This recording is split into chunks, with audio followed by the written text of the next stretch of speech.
السلام علیکم Haris can you hear me؟ وعلیکم السلام جی، آ رہی ہے آپ کی بات؟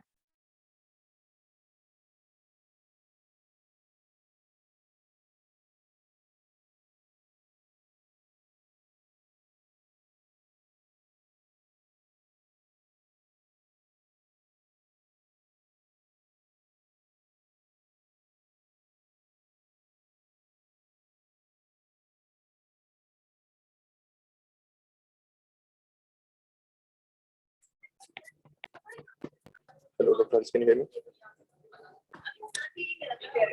جی آپ کی آواز آ رہی ہے سر بھائی.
اسٹارٹ کر دیں سر بھائی.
Hello السلام علیکم Dr. Haris, can you hear me؟ جی آپ کی آ رہی ہے آواز.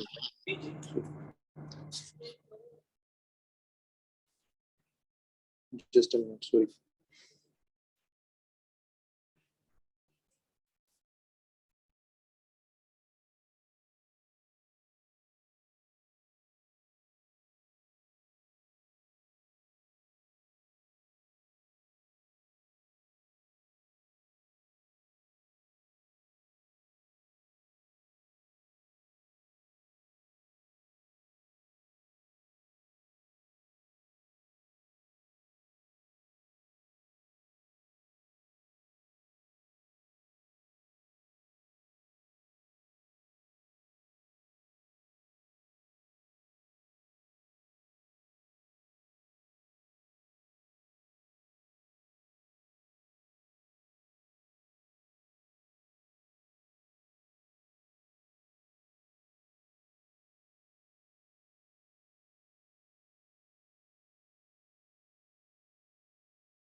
آواز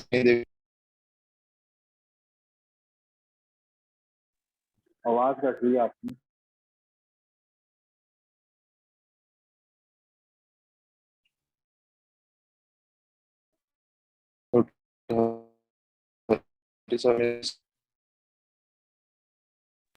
ابھی بھی آواز کٹ رہی ہے.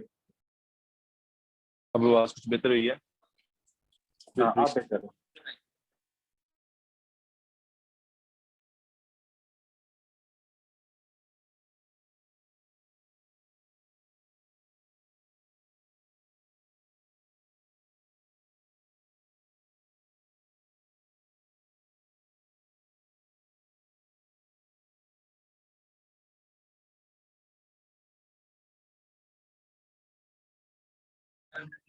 ہیلو السلام علیکم.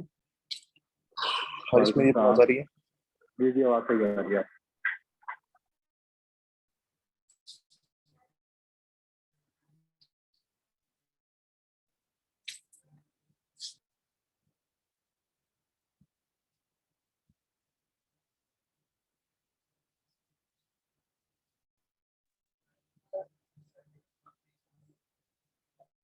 مجھے لگتا ہے آواز صحیح نہیں آ رہی ہے آپ لوگوں کو. نہیں آواز اب بہتر ہے آپ کی. اچھا بس میں اسٹارٹ کرتا ہوں اگر آواز ٹھیک ہے تو. ٹھیک ہے.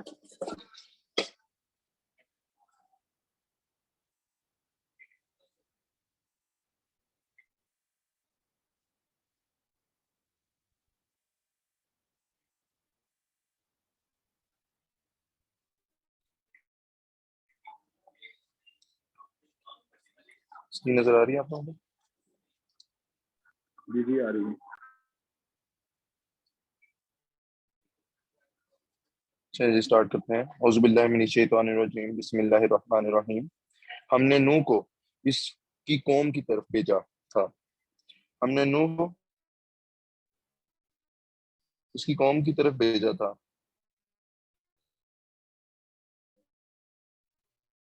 انہوں نے کہا میں تم لوگوں کو صاف کرتا ہوں کہ اللہ سے کی بندگی نہ کرو. یہ اندیشہ ہے ایک زبردست تو بھائی آواز کٹ رہی ہے کافی.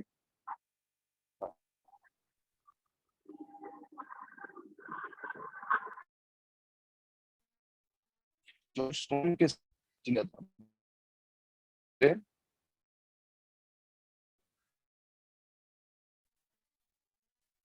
اور اس کے کچھ دیکھتا ہوں.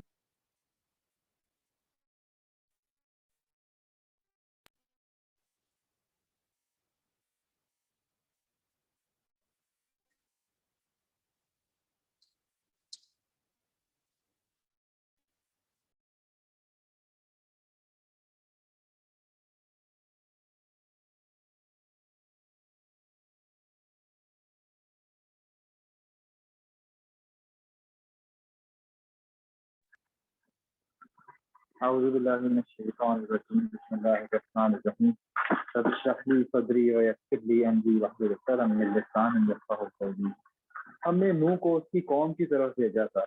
اس نے کہا میں تم لوگوں کو صاف صاف خبردار کرتا ہوں کہ اللہ کے سوا کسی کی بندگی نہ کرو ورنہ مجھے اندیشہ ہے کہ تم پر ایک روز دردناک عذاب آئے گا.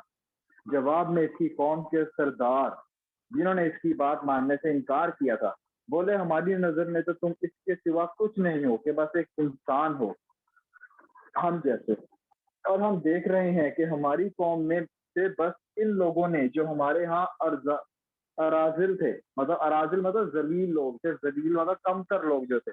رذیل کا مطلب ہوتا ہے جو کمتر لوگ ہوتے ہیں جو مطلب زیادہ امیر نہیں تھے اور جنہیں ہم گھٹیا سمجھتے تھے. گھٹیا جیسے کہ فائنینشلی وہ اسٹرانگ نہیں تھے.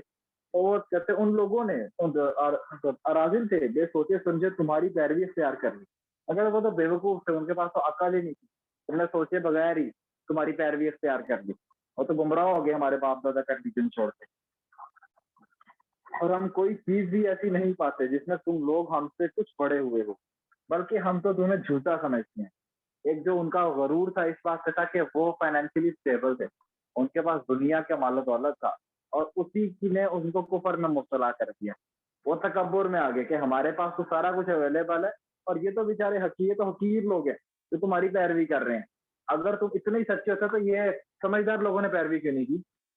یہ جو ہمارے انٹلیکچوئل تھے انہوں نے پیروی کیوں نہیں کی تمہاری؟ اگر تم اتنے ہی سچے تھے تو یہ بیوقوف تھے, انہیں نہیں سمجھ آئی بات. تو یہ ان کے ہر دفعہ بہانے ہوتے تھے, ایون جب انہیں کلیئر بھی ہو جاتا تھا کہ یہ نبی ہے, اس کا کریکٹر اللہ تعالیٰ نے پہلے ہی منوایا ہوا, یہ کبھی جھوٹ نہیں بولا, یہ سیلف لیس ہو کے کام کر رہا ہے, یہ پیسے نہیں مانگ رہا تم سے, لیکن جان بوجھ کے وہ حق کے مخالف سے, اور شیطان نے ان کو وہ چیزیں اچھی کر کے دکھائی تھی تو وہ شیطان کے سامنے سجدے میں جھکے ہوئے تھے, شیطان کی باتیں مان رہے تھے سر. اور اس میں سارا وہ جو فائنینشلی اچھے لوگ ہیں, جو سردار تھے قوم کے, ان کے بارے میں بات ہو رہی ہے. تو یہ ان کا ایٹیٹیوڈ ہوتا تھا, اور ان کو جو بلائنڈلی فالو کرتے تھے لوگ, جو ان کے پیچھے چل رہے ہوتے تھے, وہ ان کے ساتھ ہی شامل ہو جاتے تھے کہ ہاں بات تو صحیح کر رہے ہیں, وہ یہ سمجھتے تھے. اس نے کہا اے برادران قوم, ذرا سوچو تو صحیح, اگر میں اپنے رب کی طرف سے ایک کھلی شہادت پر قائم تھا اور پھر اس نے مجھ کو اپنی خاص رحمت سے بھی نواز دیا, مگر وہ تم کو نظر نہ آئی, تو آخر ہمارے پاس کیا ذریعہ ہے کہ تم ماننا نہ چاہو اور ہم زبردستی تم کو ہم زبردستی اس کو تمہارے سر سے پھینک دیں, مطلب ہم زبردستی تمہارے سر پہ تھوک دیں جب تم ماننا ہی نہیں چاہ رہے. زبردستی کسی کو ہدایت نہیں دی جا سکتی, قرآن بار بار یہ پوائنٹ کلیئر کر رہے ہیں. تو جو بندہ خود ہدایت نہیں جانا چاہتا نا, جو بندہ خود صحیح راستے پہ چلنا نہیں چاہتا, آپ اس کو زبردستی ڈنڈے کے زور پہ چلا نہیں سکتے. بندے کے دل میں بات آپ ڈنڈے کے زور پہ ڈال نہیں سکتے. جس طرح اس کے بارے میں محاورہ ہے کہ آپ سوتے ہوئے بندے کو تو جگا سکتے جو بندہ سو رہا ہے, لیکن جو جان کی آنکھیں بند کر کے پڑا ہوا ہے نا, آپ اس کو نہیں جگا سکتے. اس نے آنکھ ہی نہیں کھولی, وہ اپنی مرضی سے آنکھیں بند کر کے پڑا, اسے پتا ہے ریالٹی کیا ہے, لیکن وہ جان بوجھ کے وہ اپنی ڈیلیوژن میں رہ رہا ہے. تو ٹھیک ہے, اسے رہنے دو. پیغمبر بھی یہی کہتے رہے, ٹھیک ہے تم نے نہیں مانی بات, زبردستی ہم نہیں کر سکتے, ہمارے ذہن پہنچا دینا ہے.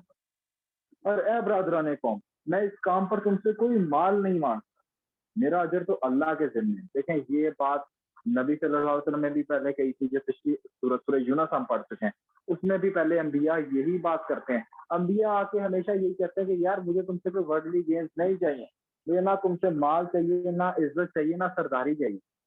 مجھے صرف یہ ہے کہ میں اللہ کا پیغمبر ہوں, اللہ کا میسج تم تک پہنچانے آیا ہوں. تم لوگ بات مان لو گے تمہارے لیے بہتر ہے, میرا اس سے کوئی فائدہ نہیں ہے کہ تم لوگ میری بات مان رہے. کتنے لوگ مجھے فالو کرتے ہیں, کتنے لوگ میری بات کو مان لیتے ہیں, نہ میں تم سے پیسے مانگ رہا ہوں. اگر تمہیں میری سنسیئرٹی کا شک کس وجہ سے, تو میں تم سے کچھ ڈیمانڈ ہی نہیں کر رہا. تو یہی ایٹیٹیوڈ ہونا چاہیے. آج بھی کسی بندے نے اگر قرآن کی دعوت رکھنی ہے, کسی نے نبیوں والے طریقے سے دعوت کرنی, تو اس کا یہ ایٹیٹیوڈ ہونا چاہیے کہ وہ سیلف لیس ہو کے کرے. وہ کسی سے کوئی فائنینشیل گینز کا وہ نہ رکھے کہ یار یہ بندہ مجھے چندہ دے گا, یہ بندہ مجھے پیسے دے گا. تو اس طرح کی اب فائنینس مطلب جو ریلیجن ہے, اسپیشلی پریچنگ ہے, پریچنگ کو کوئی بندہ اپنا وہ نا کیریئر نہ بنائے کہ یار اس کے تھرو میں نے پیسے کمانے. تو یہ ایک انبیاء کا طریقہ یہ نہیں تھا. جو سب سے کریکٹر پہ سب سے اوپر کے لوگ تھے, ان کا یہ طریقہ نہیں تھا. تو یہ چیز کلیئر ہونی چاہیے کہ ہر نبی آگے کہتا ہے میں سیلف لیس ہی کام کر رہا ہوں. اور اس کی وجہ سے انہوں نے اس چیز کو دلیل بنایا تھا کہ ہم سچے ہیں, ہماری بات مان لو. اگر آپ نے کسی کو کنونس کرنا تو آپ کو بھی سیلف لیس ہونا چاہیے. آپ کو یہ شو کرنا چاہیے اپنے ایٹیٹیوڈ سے کہ میرا اجر اللہ کے پاس ہے. میں ایکچولی وہ اجر چاہتا ہوں جو اللہ تعالیٰ نے میرے لیے رکھا ہے, نہ کہ یہ دنیا کا حقیر مال جو کہ تم مجھے دے رہے ہو, جس کی بیس پہ میں حق کو چھپانا شروع کر دوں, یا جس کی بیس پہ میں کسی کی مرضی کے فتوے دینا شروع کر دوں. اس کے کنٹراسٹنگ بیہیویئر ہوتا تھا بنی اسرائیل کے لوگوں کا, اسپیشلی جو ان کے اندر علم والا طبقہ تھا. ان کا یہ ایٹیٹیوڈ ہوتا تھا کہ وہ پیسے لے کے اپنی مرضی کے فتوے دیتے تھے. جس کو جو جتنے پیسے دیتا تھا اس کو اس کی مرضی کا فتویٰ دے دیا کرتے تھے. تو اللہ تعالیٰ نے بتایا کہ ایٹیٹیوڈ, پیغمبروں کا ایٹیٹیوڈ کیا ہے, پیغمبروں کا راستہ کیا ہے, جس کو ہم نے اڈاپٹ کرنا. اور میں ان لوگوں کو دھکے دینے سے بھی رہا جنہوں نے میری بات مانی ہے. وہ آپ ہی اپنے رب کے حضور جاننے والے ہیں, مگر میں دیکھتا ہوں کہ تم لوگ جہالت برت رہے ہو. اور انہوں نے کہا کہ اگر تم انہیں حقیر سمجھ رہا تو میں نے دھکے دے کے نکال نہیں سکتا, تمہیں جتنا مرضی ناگوار گزرے. ان کی یہ ڈیمانڈ ہوتی تھی انہیں نکالو گے تو ہم تمہارے پاس آئیں گے, انہیں نکال لو گے تو ہم تمہاری مجلس میں بیٹھیں گے, ورنہ ہم نے نہیں بیٹھنا, ہم ان حقیر لوگوں کے ساتھ بیٹھیں. یہ غلام لوگ, یہ جو نچلا طبقہ ہے, اس کے ساتھ ہم لوگ بیٹھیں گے. تو حضرت نوح علیہ السلام نے کہا یہ میرے اختیار میں نہیں کہ میں انہیں نکال دوں گا, میں انہیں دھکے دے کے نکالوں گا. یہ اللہ تعالیٰ کی, جو اللہ تعالیٰ کے نزدیک وہی سب سے اوپر ہے جس کے اندر تقویٰ زیادہ ہے. سب اللہ کے نزدیک بہتر وہی ہے جو تقوی میں زیادہ ہے. ڈزنٹ میٹر کہ کون بندہ کہاں پیدا ہوا ہے, کون بندہ کتنا امیر ہے, کس کی شکل کتنی اچھی ہے، کس کی ہائٹ اچھی ہے، اس چیز سے فرق نہیں پڑتا. اللہ تعالیٰ کے نزدیک جو کرائٹیریا ہے جج کرنے کا وہ تقوی ہے. کون بندہ کتنا تقوی والا ہے، کون بندہ پیغمبر کی بات کتنی مان رہا ہے، یہ اللہ تعالیٰ کے نزدیک کرائٹیریا. باقی کرائٹیریا وہ دنیا کے اندر کوئی بندہ جو مرضی بنا لے، دنیا کے اندر ہر بندہ اپنی مرضی کرائٹیریا سیٹ کرے. اللہ کے نزدیک کرائٹیریا اللہ تعالیٰ نے بتا دیا ہے. جو ایمان لائے گا، جو نیک عمل کرے گا، وہ اللہ کے نزدیک مقرب لوگوں میں ہوگا، وہ اللہ کے نزدیک جنت کے حقداروں میں ہوگا. مگر میں دیکھتا ہوں کہ تم لوگ جہالت برت رہے ہو، اور اے قوم اگر میں ان لوگوں کو دھتکار دوں تو خدا کی پکڑ سے کون مجھے بچانے آئے گا. تم لوگوں کو سمجھ میں کیا اتنی بات بھی نہیں آتی کہ اگر یہ جو غریب لوگ ہیں جن کو تم غریب سمجھ رہے ہو، اللہ کے نزدیک تو یہ بڑے معزز لوگ ہیں، تو میں کیسے نکال سکتا ہوں؟ اگر بالفرض نکال بھی دیا تو اللہ تعالیٰ کی پکڑ سے مجھے کون بچائے گا؟ ظاہر ہے پیغمبر تو ایک گناہ ہی تھا نا، ایک تو گناہ کبیرہ تھا یہ تو، کہ آپ کسی کو ایسے بندے کو نکال دیں جو کہ اللہ تعالیٰ کے لیے سارا کچھ سیکریفائز کرنے کو رہتی ہے. تو پیغمبر نے ایک ایگزامپل کے طور پر انہیں سمجھائی یہ بات، یہ تو اخلاقیات سے گری ہوئی بات ہے کہ اگر انہیں نکال دیا. اور میں تم سے نہیں کہتا کہ میرے پاس میں تم سے نہیں کہتا کہ میرے پاس اللہ کے خزانے ہیں، نہ یہ کہتا ہوں کہ میں غیب کا علم رکھتا ہوں، نہ یہ میرا دعویٰ ہے کہ میں فرشتہ ہوں، اور یہ بھی نہیں میں نہیں کہہ سکتا کہ جن لوگوں کو تمہاری آنکھیں حقارت سے دیکھتی ہیں انہیں اللہ نے کوئی بھلائی نہیں دی، ان کے نفس کا حال اللہ ہی بہتر جانتا ہے. اگر میں ایسا کہوں تو ظالم ہوں گا. اب وہ بار بار جو یہ بات کرتے تھے نا، جو پچھلی آیت میں بھی گزر چکی ہے کہ یہ تو ہمارے جیسا انسان ہے، اس کے پاس کون سا کوئی ایسی ایبلٹیز ہیں جس کی وجہ سے ہم اس کو پیغمبر مان لیں. تو انہوں نے ایسی باتیں گھڑ کے منسوخ کی ہوئی تھی اپنے دیوتاؤں دیویوں اور جو ان سے پہلے لوگ ان کے بزرگ گزر چکے تھے، انہوں نے ان کے ساتھ ایسی ایسی باتیں منسوخ کی تھی جو کہ ہیومنلی پاسبل نہیں تھا. انہوں نے سپر ہیومن ایبلٹیز ان کے نظر میں کلیم کی ہوئی تھی، نہیں وہ تو یہ بھی کر سکتے تھے، وہ یہ بھی کر سکتے تھے. کہانیاں چلی جا رہی تھی شروع سے ان کی. تو وہی کہانیاں جب وہ ان کے مائنڈ میں راسخ ہوئی ہوئی تھی کہ یار یہ بندہ ہوگا نا، ہم ایسے ایسے جو مطلب کوئی کرتب کر کے دکھا دے گا تو ہم اس کی بات مانیں گے. ہم لوگ جو اس طرح کی کام کر کے دکھائے گا جو کہ پتہ نہیں ان کے سیلف میڈ جو معجزات تھے وہ کر کے دکھائے گا، تب ہم اس کی بات مانیں گے. تو حضرت مولا اسلام بار بار ایک چیز کلیئر کر رہے کہ میں نے ان ساری چیزوں کا دعویٰ ہی نہیں کیا. اس پیغمبر تو ان ساری چیزوں کا دعویٰ کرتا ہی نہیں ہے کہ وہ یہ کچھ کر کے دکھائے گا. حضرت مولا اسلام نے یہی کہا کہ یہی بات انہیں کلیئر کی جا رہی ہے.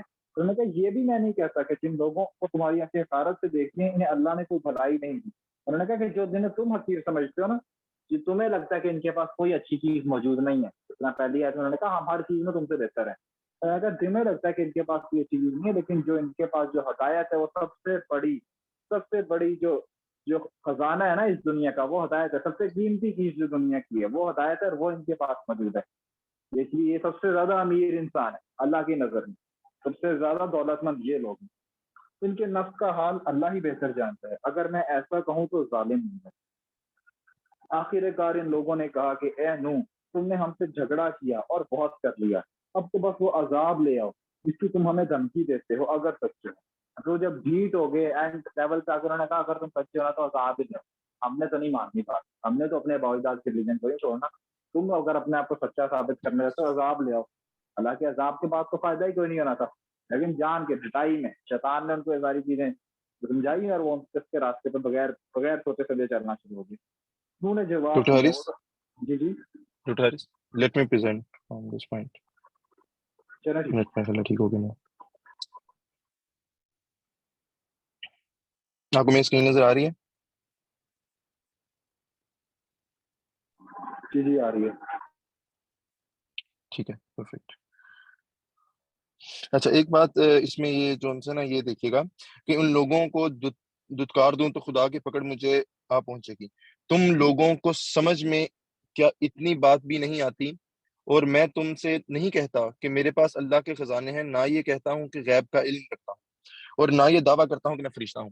یہ جتنی ہم نے پورا کا پورا پیراگراف پڑھا ہے نا فرام سٹارٹنگ، اس نے کہا ہے برادران قوم ذرا سوچو تو صحیح کہ اگر میں اپنے رب کی طرف سے ایک کھلی شہادت پر قائم تھا، پھر اس نے مجھے یہ جتنا ہم نے پورا کا پورا پیراگراف پڑھا ہے نا کہ اس کام سے تم سے کوئی مال نہیں مانگتا، میرا اجر تو اللہ کے ذمہ ہے. اور یہ جتنی کی جتنی ساری باتیں اللہ تعالیٰ نے یہ جو اس پیراگراف میں کی ہے نا، یہ نہ صرف نبی صلی اللہ علیہ وسلم اپنے صحابہ کرتے تھے، بلکہ اس ٹائم جتنے بھی عالم ہیں وہ سب کے سب یہی بات ایڈریس کر رہے ہیں اپنی نیشن کو. ہم لوگ بھی جب یہاں پہ کر رہے ہیں، ہم لوگ بھی فرام ویری لوور پوائنٹ ہم لوگ بھی یہی کام کر رہے ہیں کہ ہم لوگ بھی یہی پریزنٹ کر رہے ہیں آپ لوگوں کے سامنے. نہ ہم اس چیز کو کلیم کرتے ہیں کہ ہم فرشتہ ہیں, ہم لوگ بھی بالکل آپ لوگوں کی طرح گناہ گار ایک شخص ہیں جو صرف کر اتنا رہے ہیں کہ آپ کے سامنے پریزنٹ کر رہے ہیں جو قرآن پاک کی باتیں لکھی ہیں. اگر کسی کو یہ شبہ ہوتا ہے کہ کوئی شخص نیک کام کی پریچنگ کر رہا ہے تو وہ بندہ پرفیکٹ ہے, تو یہ آپ کی غلط فہمی ہے. سو آلویز تھنک ان اے وے کہ کوئی بھی شخص جو آپ کو اسلام کی طرف بلا رہا ہے وہ خود ہمسیلف فرشتہ نہیں ہے, خود وہ ایبسولوٹلی 100% دین کی طرف نہیں ہے. تو اگر آپ لوگ بھی یہ فیل کر رہے ہیں کہ ونس آپ لوگوں نے دین کی بات تب پھیلانا شروع کرنی ہے جب آپ نے پہلے فرشتہ بن جانا ہے, تو یہ غلط اسلوب ہے. اصول یہ ہونا چاہیے کہ آپ جو ایک حدیث ہے کہ اگر اللہ تعالیٰ کی ایک آیت بھی آپ کو پاس آتی ہے تو آپ اسے آگے پھیلائیں. تو یہی کام ہمیں بھی کرنا چاہیے اور ہم لوگ بھی کر رہے ہیں, اور آپ لوگوں کو بھی یہی کرنا چاہیے کہ ہمیں پتا ہے کہ ہم فرشتہ نہیں ہیں. سو ہم لوگوں کو سٹارٹ سے لے کے چلنا چاہیے, جیسے ہی ہمارے پاس کوئی اچھی چیز آتی ہے ہم آگے پھیلائیں.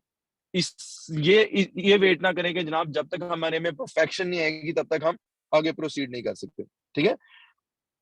اور اس کے بعد جو دوسری بات جو ان سے یہ تھی وہ علم کے تکبر کی ہوئی تھی. جو یہ بات آئی ہے نا, اور یہ بھی نہیں کہہ سکتے کہ جن لوگوں کو تمہاری آنکھیں حقارت سے دیکھتی ہیں انہیں اللہ نے کوئی بلائی نہیں دی. اگر کوئی شخص نیک کام نہیں کر رہا یا آپ کی پسندیدہ نیک کام نہیں کر رہا, فار دا سیک آف یہ پوائنٹ بھی ہم اٹھا لیتے ہیں. اگر ہم لوگ اکٹھے ہو رہے ہیں, قرآن پاک پڑھ رہے ہیں, اور ایک شخص کو میں کہتا ہوں کہ یار آپ بھی آ جاؤ یار ہماری کلاس میں, یا آپ بھی قرآن پاک پڑھنا شروع کرو, قرآن پاک نہیں پڑھتا, تو ہم کوئی اختیار نہیں رکھتے کہ ہم اس کو حقارت کی نگاہ سے دیکھیں. ہر شخص کے گناہ جو ان سے ہوتے ہیں وہ اس کے اپنے ہوتے ہیں, وہ ہر شخص کے جو گناہ ہوتے ہیں نا وہ اس کے اپنے ہوتے ہیں. ہر بندے کے جو ڈیمنز ہوتے ہیں وہ الگ ہوتے ہیں, ہر بندے کی آزمائش الگ ہوتی ہے. ایک شخص کی آزمائش یہ ہے کہ وہ قرآن پاک سے دوری رکھتا ہے, تو دوسری شخص کی یہ ڈیمن ہے کہ وہ دولت میں زیادہ پڑا ہوا ہے. سو ہر شخص کی ڈیمنز الگ ہوتے ہیں, تو آپ ایک دوسرے کو کمپیئر نہیں کر سکتے اور کسی کو آپ حقارت سے نہیں دیکھ سکتے. ٹھیک ہے. اور آگے اللہ تعالیٰ کیا فرما کے رہا ہے کہ ان کے نفس کا حال اللہ ہی بہتر جانتا ہے. ٹھیک ہے. تو جہاں پہ بات اللہ تعالیٰ نے یہ کہا کہ کسی کو حقارت سے نہ دیکھو, اور کہا کہ تم حقارت سے نہ دیکھو, مجھے پتا ہے کہ وہ بندہ کیسا ہے. تو یہ جتنا یہ سارا کا سارا پیراگراف ہے, یہ اس ہم لوگ ایک جو بھی پریچنگ سائڈ یا ٹیچنگ سائڈ بیٹھا ہے اور جو اسٹوڈنٹ سائڈ پہ, یہ اس کا مکالمہ ہے. اور اگر کوئی بندہ ایسا کرتا ہے کہ دوسرے کو حقارت سے دیکھتا ہے کہ وہ نیکی نہیں کر رہا, اور اس کو آپ یہ سمجھتا ہے کہ یار یہ تو بندہ ہی نہیں نیک, ٹھیک ہے, تو یہ حقارت سے بڑا سخت طریقے سے اللہ تعالیٰ نے منع کیا. اس میں اللہ تعالیٰ فرماتا ہے آخرکار ان لوگوں نے کہا کہ نوح تم نے ہم سے جھگڑا کیا اور بہت کر لیا, اب تو بس وہ عذاب لے آؤ جس کی تم ہمیں دھمکی دیتے ہوا ہو, اگر تم سچے ہو. پھر ان کو کہہ رہے ہیں کہ اگر تم سچے ہو تو ہم سے تم نے کافی جھگڑا کر لیا. حالانکہ وہ کیا پیش کر رہے ہیں, دلیل, ایویڈنس پیش کر رہے ہیں. اور ایویڈنس بیسیکلی کیا ہے, قرآن. وہ اللہ کی آیات سامنے پیش کر رہے ہیں, اور وہ آگے سے کہہ رہے ہیں نہیں جی نہیں, تم تو ہم سے جھگڑے ہو. ٹھیک ہے. اچھا, اب نوح علیہ السلام کو کیا جواب دیا, وہ تو اللہ ہی لائے گا, کہ جو عذاب ہے نا وہ اللہ ہی لائے گا, میرا اس کے اندر کوئی کام نہیں, وہ تو اللہ ہی لائے گا اگر چاہے گا. اور تم اتنا بل بوتا نہیں رکھتے کہ اسے روک دو. اگر میں تمہاری کچھ خیر خواہی کرنا بھی چاہوں تو میں میری خیر خواہی تمہیں کوئی فائدہ نہ دے سکے گی, جب تک کہ اللہ ہی تمہیں بٹکا دینے کا ارادہ کر لیا ہے. اب اللہ نے بٹکا دینے کا ارادہ کر لیا تو پھر میں بھی کوئی خیر خواہی نہیں کر سکتا. سیم گوز کہ یہی بات اگر آپ اگلے کے سامنے قرآن کی دلیل رکھتے ہیں, قرآن کا ایویڈنس رکھتے ہیں, اور آگے سے ایک شخص یہ کہتا ہے کہ نہیں پتہ نہیں یہ بات آپ ٹھیک کر رہے ہیں, نہیں کر رہے, کیا نہیں کر رہے, تو جس نے اللہ نے جسے بٹکانے کا ارادہ کر لیا نا اس کو آپ نہیں دلیل پیش کر سکتے. لیکن آپ یہ بھی نہیں کہہ سکتے کہ میں اللہ نے جس کو مجھے بٹکانے کا ارادہ کر لیا تو میں کیسے ہو سکتا ہوں. ایک پوائنٹ یہ ہے کہ اگر آپ کے سامنے میکسیمم جو دلیل ہے وہ آ چکی ہے قرآن کی فارم, اور پھر آپ ایکسپٹ نہیں کر رہے, تو پھر آپ یہی کہہ رہے ہیں کہ میں چاہتا ہی نہیں ہوں سیدھے راستے بنا, وہی تمہارا رب ہے اور اس کی طرف تمہیں پلٹنا ہے. اے نبی, کیا یہ لوگ کہتے ہیں کہ اس شخص نے یہ سب کچھ خود گڑھ لیا ہے؟ ان لوگوں سے کہو اگر میں یہ خود گڑھا ہے تو مجھ پر اپنے جرم کی ذمہ داری ہے, اور جو جرم تم کر رہے ہو اس کی ذمہ داری سے میں بری ہوں. اب دیکھیں, اگر آپ کو کوئی شخص یہ کہہ رہا ہے نا, آپ اس کے سامنے قرآن پاک کی دلیل پیش کر رہے ہیں, اور وہ آگے سے آپ کو کہہ رہا ہے کہ نہیں یار یہ تو تم اپنی طرف سے بات کر رہے, قرآن پاک میں تو یہ نہیں لکھا ہوا. قرآن پاک کی کلیئر کٹ اسٹیٹمنٹ صحیح, ٹھیک ہے. پھر بھی کوئی شخص یہ کہتا ہے نہیں یار یہ تو تم اپنی طرف سے کہہ رہے ہو, یہ ایسے تو قرآن پاک میں ہے ہی نہیں, ہے نہیں ایسے نہیں ایسے. تو پھر آپ آگے سے آپ کو کیا کرنا چاہیے؟ آپ آگے سے سمپل یہ کہیں کہ جو میں کر رہا ہوں نا اس کی ذمہ داری میرے پہ ہے، ٹھیک ہے، میں اپنی پوری ذمہ داری نیک نیتی کے ساتھ کام کر رہا ہوں، اور اللہ تعالیٰ غفور رحیم ہے، اگر آپ کی نیت سے صاف ہوگی، آپ اللہ کی خاطر نیک کام کر رہے ہوں گے خوش نیتی سے، اور آپ فاسق نہیں ہیں، فساد پیدا کرنے والے نہیں ہیں، تو آپ کی اللہ نے کہا کہ آپ نے یہ کہنا کہ بھائی میں اپنا کام کر رہا ہوں، اور جو تم کام کر رہے ہو نا اس کی ببال تمہارے پہ۔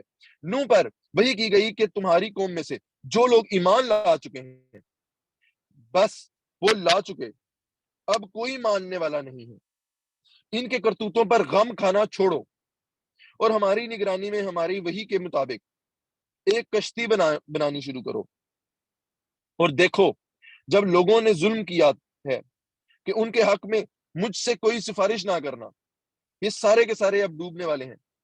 اللہ تعالیٰ کہہ رہا ہے کہ جب تم نے جتنا ایفرٹ پٹ ان کرنی تھی تم نے کر لیا، لوگ اس چیز کو نہیں مانتے، تو اس کے بعد میرے سے یہ دعا نہ مانگو کہ میں اس کو معاف کر دوں۔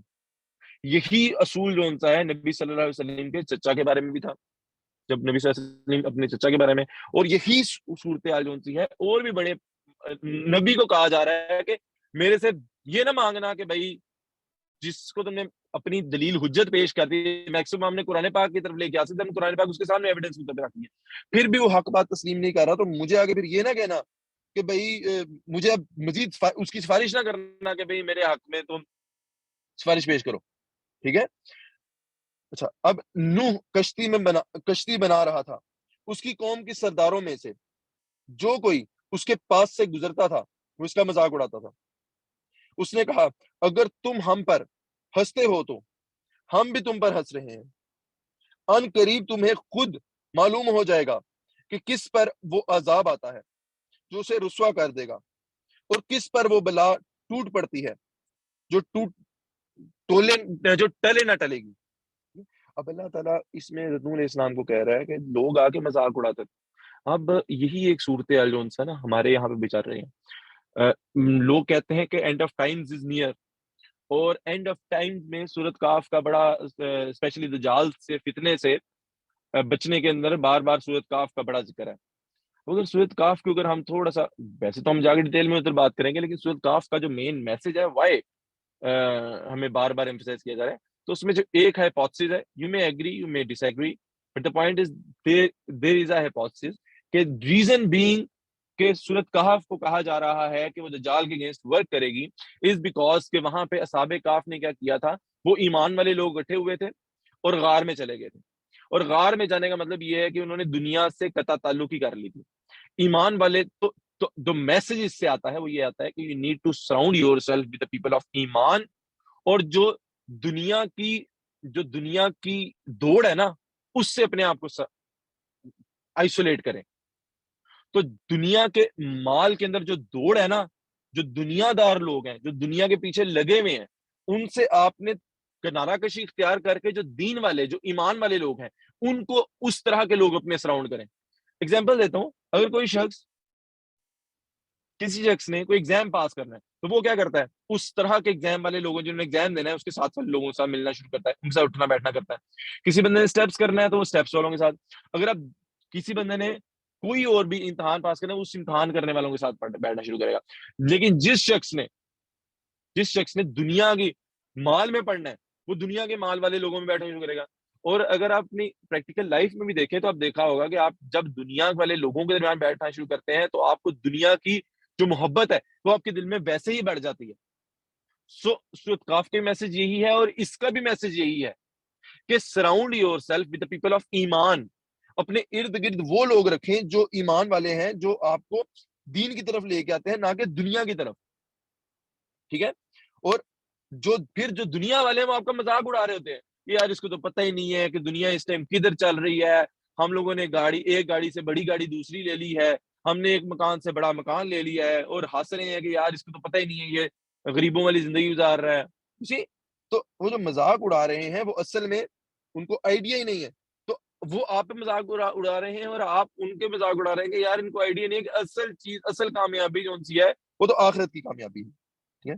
اس کے بعد اللہ تعالیٰ فرماتا ہے یہاں تک کہ جب ہمارا حکم آ گیا اور تنرا بل پڑا تو ہم نے کہا ہر قسم کے جانوروں کی ایک جوڑا کشتی میں رکھ لو، اپنے گھر والوں کو بھی سوائے ان اشخاص کے جن کی نشاندہی پہلے کی جا چکی ہے، اس میں سوار کر دو اور ان لوگوں کو بھی بٹھا لو جو ایمان لائے ہیں۔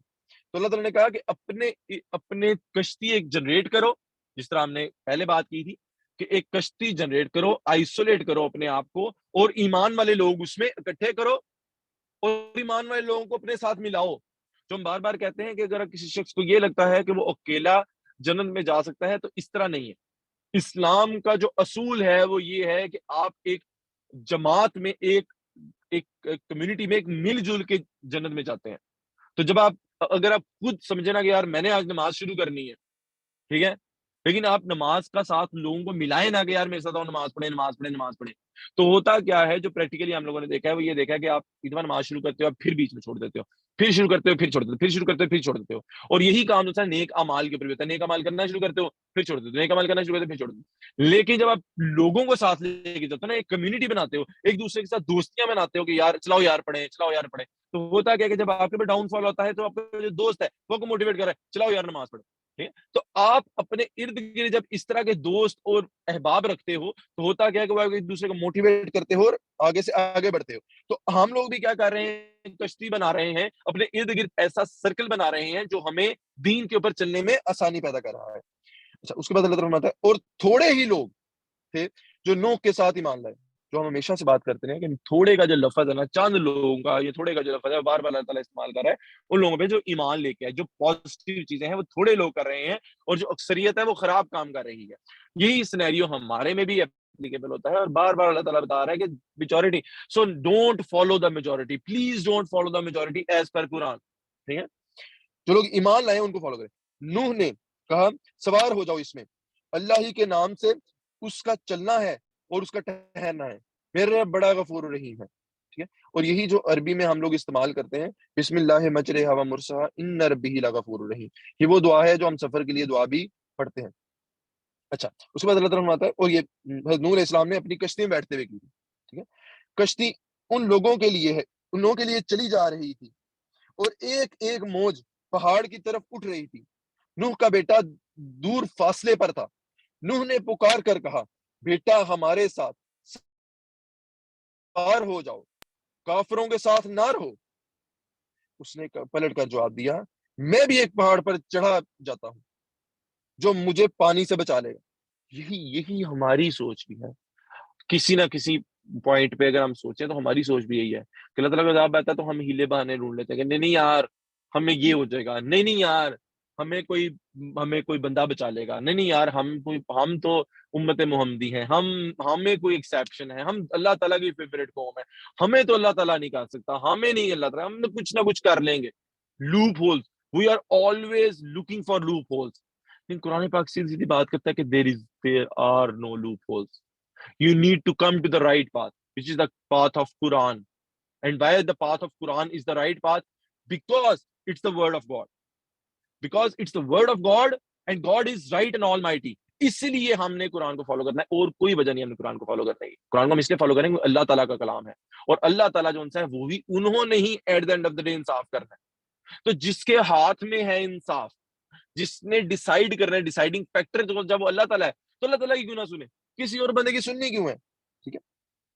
اچھا، اب اس نے دلیل پیش کی میں تو پہاڑ پہ چڑھا ہوں مجھے کوئی ٹینشن نہیں۔ اب نوح علیہ السلام نے کہا نوح نے کہا آج کوئی چیز اللہ کے حکم سے بچانے والی نہیں ہے سوائے اس کے کہ اللہ ہی کسی پر رحم فرمائے۔ اب اللہ تعالیٰ فرما لے رحم تو ٹھیک ہے، نہیں تو بچنے کے چانس کوئی نہیں ہے۔ اتنے میں ایک موج دونوں کے درمیان حائل ہو گئی اور وہ بھی ڈوبنے والوں میں سے شامل ہو گیا۔ حکم ہوا اے زمین اپنا سارا پانی نگل جا اور اے آسمان رک جا۔ چنانچہ پانی زمین میں بیٹھ گیا، فیصلہ چکا دیا گیا، کشتی جو دیپ پر ٹک گئی اور کہہ دیا گیا دور ہوئی قوم۔ اچھا، بات نے کیا کہا ہے اور بائبل میں کیا اس بارے میں آئی ہیں چیزیں، یا زبور، انجیل، ان آسمانی کتابیں باقی کیا کیا ڈیٹیلز آئی ہیں اور احادیث میں کیا ڈیٹیلز آئی ہیں، اور ہم اس کی جو روایات ہیں اس کے اوپر جانا شروع کریں تو اس جو سٹوری ہے نا وہ بہت لمبی ہو سکتی ہے۔ لیکن اللہ تعالیٰ نے اسٹوری کو بڑا کرسپ کلیئر رکھا ہے، سیدھی سیدھی باتیں کی ہیں.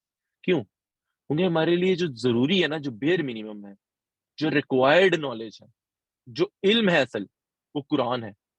اللہ نے بڑا بڑا ہی دیکھیں، جب آپ کوئی کام کرتے ہیں نا، اگر آپ I don't know do you have experience in article writing اور not, let me tell you, let me share my experience with you guys, کہ آرٹیکل رائٹنگ میں نا آپ کو ایک لمٹ دی جاتی ہے، ورڈ لمٹ، ٹھیک ہے، کہ کتنا آپ لوگوں نے کام کرنا ہے، کتنے ورڈ لمٹ ہوتی ہے. اسی طرح جو انسان اللہ تعالیٰ نے قرآن کی بھی ایک ورڈ لمٹ رکھی ہوئی تھی، اور پھر اس کو کنسائز کیا ہے، اور اتنا کنسائز کیا کہ ہر ورڈ جو انسان اٹس این ایبسولوٹ نیسیسٹی. جہاں پہ اللہ تعالیٰ نے کوئی بھی غیر ضروری بات نہیں کی، ایڈیشنل انفارمیشن کو اللہ تعالیٰ نے بالکل آبسلیٹ کر دی ہے، لیکن وہاں بھی اللہ تعالیٰ کتنے خوبصورت طریقے سے کلام بتا رہا ہے کہ پہلے اس نے کیا کہا، پھر اس نے کیا کہا. کیوں بتا رہا ہے اللہ تعالیٰ جو میسج دے رہا ہے، جو باتیں بتا رہا ہے، وہ کتنی کرسپ کلیئر ہے. کہتا ہے کہ بیٹا ہمارے ساتھ سوار ہو جاؤ، کافروں کے ساتھ نہ رہو. پھر بیٹے نے کیا جواب دیا؟ میں بھی ایک پہاڑ پر چڑھا جاتا ہوں جو مجھے پانی سے بچا لے گا. پھر اللہ تعالیٰ بچا بھی نہیں پایا. اب اللہ تعالیٰ ایک طرف جو میسج بات کر رہا ہے وہ اتنی کرسپ کلیئر کر رہا ہے اور بڑی آسان کر رہا ہے، دوسری سائڈ پہ نیٹی گریٹی ڈیٹیلز کو چھوڑا ہے. یہ ہوتی ہے پرفیکشن. اللہ تعالیٰ نے جو میسج کنوے کرنا ہے اس کی بات اتنی ڈیٹیل میں اتنی آسان کر کے بتا رہا ہے، لیکن on the other hand nitty gritty میں جا نہیں رہا. یہی خوبصورت، یہی وہ چیز ہے جو ایک انسان چاہ کے بھی نہیں کر سکتا. یہی وہ ریزن ہے کہ اللہ بار بار کہتا ہے کہ تم 10 صورتیں لے آؤ، تم ایک صورت اس طرح کی لے آؤ، کیونکہ اللہ تعالیٰ کو پتا ہے کہ یہ اس طرح کی پرفیکشن انسان کے اختیار میں ہے ہی نہیں. اتنا کنسائز، اتنا clear message without any additional details, لیکن پھر بھی اتنا سمپلیفائڈ میسج. یہ خوبصورتی ہے جو اللہ تعالیٰ کی ہے. جو سمپلیفائڈ ورژن ہے نا، حالانکہ اتنا سمپل ہے لیکن ایڈیشنل انفارمیشن نہیں ہے. حالانکہ اگر آپ میں سے کسی کو آرٹیکل لکھنے کو کہا جائے، کوئی مینوسکرپٹ آپ لکھیں، کوئی چیز آپ لکھیں، تو آپ اس کو سمپل کرنے میں ایڈیشنل چیزیں ڈالتے جاتے ہیں. ٹھیک ہے، کتنا اللہ تعالیٰ خوبصورت طریقے سے کام کر رہا ہے. اچھا، اس کے بعد اللہ تعالیٰ فرماتا ہے اتنے میں ایک موج دونوں کے درمیان حائل ہو گئی اور وہ ڈوبے والا. اچھا، یہ ہمارا ہو گیا. نوح نے اپنے رب کو پکار کر کہا، اے رب، میرا بیٹا میرے گھر والوں میں سے ہے اور تیرا وعدہ سچا ہے، تو سب حاکموں سے بڑا اور بہتر حاکم ہے. نوح علیہ السلام کا بیٹا تو تھا نا آخر، ٹھیک ہے، یہی تو انہوں نے کہا ہے کہ اللہ تعالیٰ تو حاکموں میں سے حاکم ہے، لیکن وہ میرا بیٹا تھا. ٹھیک ہے، کہنے والا کون ہے؟ نبی. کہہ کس کو رہا ہے؟ جو غفور الرحیم ہے، جو سب سے زیادہ بخشنے اور معاف کرنے والا ہے، اس کو کہہ.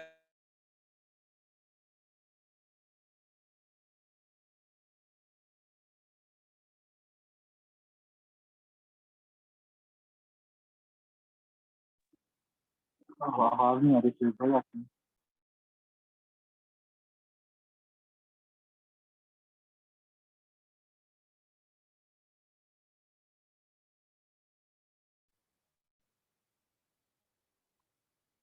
Haris, can you hear me? اب آ رہی ہے. Sorry.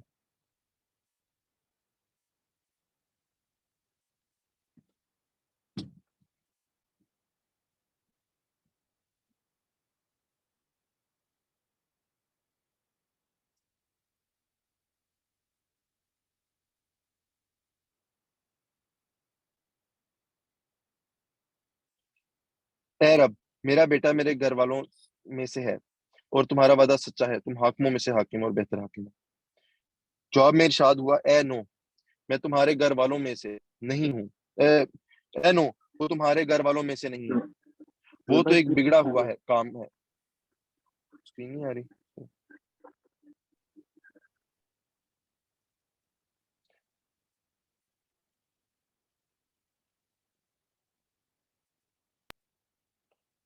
اب نظر آ رہی ہے حارث صاحب؟ کچھ نہیں.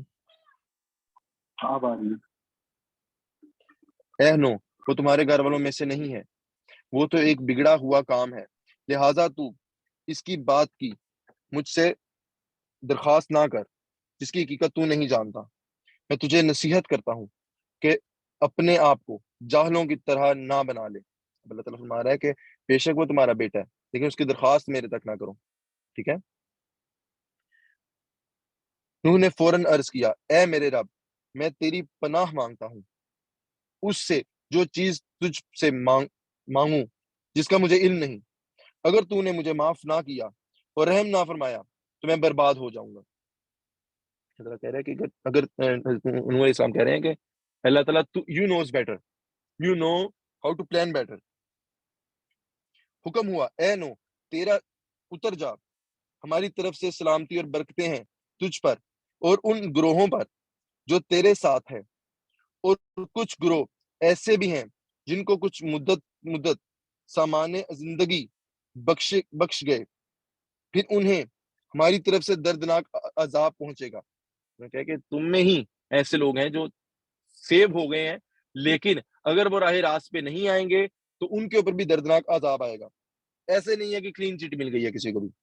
اے نبی صلی اللہ علیہ وسلم, یہ غیب کی خبریں ہیں جو ہم تمہاری طرف وحی کرتے ہیں, اس سے پہلے نہ تم ان کو جانتے تھے اور نہ تمہاری قوم. بس صبر کرو, انجام کار ہی کے حق میں ہے. Thank you so much. Over to you doctor. جزاک اللہ خیر. خیر آپ کی وہ دعا یاد تھی, وہ تھوڑی سی میرے نظر میں تھوڑی سی رہ گئی, تو ان کے میسج بہت امپورٹنٹ تھا. میں یہی بات بتانا چاہتا ہوں, دیکھیں ایک پیغمبر کی سفارش کی کیا ویلیو ہے, اللہ تعالیٰ نے کس ویلیو میں رکھا اس کو. اگر وہ ناجائز کی ہے, اگر انہوں نے اپنے ایسے بیٹے کی سفارش کی جو کہ کافر تھا, کافر سینس میں جو کہ نافرمان تھا, اگر وہ کھلا کافر ہوتا, وہ عقیدے میں بھی کافر ہوتا, تو نبی صلی اللہ علیہ وسلم کو تو پتا ہوتا نا تو ہے ہی کافر. اور نبی اللہ تعالیٰ نے کہا کہ تو ان باتوں کے بارے میں میرے سے بات کرتا جس کے بارے میں تجھے خود علم نہیں ہے, تو انہیں خود بھی نہیں پتا تھا. وہ نافرمان تھا, اللہ تعالیٰ کے کرائٹیریا میں وہ نہیں تھا, وہ اللہ تعالیٰ کے کرائٹیریا میں ان لوگوں میں فال نہیں کر رہا تھا جنہیں بچانا چاہیے. لیکن اور اللہ تعالیٰ نے نوح علیہ السلام کی سفارش قبول نہیں کی اور کتنے سخت الفاظ میں اس کا رد کی. تو یہی بات ہے, یہ جو چیز ہے, جو لوگ اس میں بیٹھے ہوئے ہیں نا زوم میں, کہ ہم جو مرضی کرتے رہیں, ہم جتنی مرضی نافرمانیاں کرتے رہیں, ہم اللہ تعالیٰ کے کرائٹیریا کو تباہ کرتے رہیں اپنے عمل سے. ہم جو اللہ تعالیٰ نے ڈیفینیشن بتائی ہے کہ یہ لوگ جنت میں جائیں گے, اس کو ہم سائڈ پہ کر دیں اور کبھی کھول کے دیکھیں بھی نہ کہ اللہ تعالیٰ نے کیا کرائٹیریا سیٹ کیا, اور اس کے بعد ہم اپنی مرضی کے کام بھی کرتے ہیں سارا ٹائم, اور اینڈ میں رہی ہو کہ نہیں نبی صلی اللہ علیہ وسلم نے تو بچا ہی دینا, سفارش کر دینی ہے, شفاعت ہو جائے گی. تو شفاعت ڈنڈے کے زور پہ نہیں ہے, یہ اللہ تعالیٰ نے پہلے کہا دیا. اللہ تعالیٰ کے اوپر کسی کی زبردستی نہیں چلتی, کوئی زبردستی اللہ تعالیٰ سے کوئی کام نہیں کروا سکتا. اور اللہ تعالیٰ کے نزدیک صرف شفاعت وہی ہے جو اللہ تعالیٰ جنہیں پہلے سے بخشنے کا ارادہ کر رہتا ہے, پھر نبی صلی اللہ علیہ وسلم کی طرف سفارش کرے گا, جو ہم نے حدیث پڑھ لی ہے, میں شیئر بھی کر دوں گا انشاءاللہ.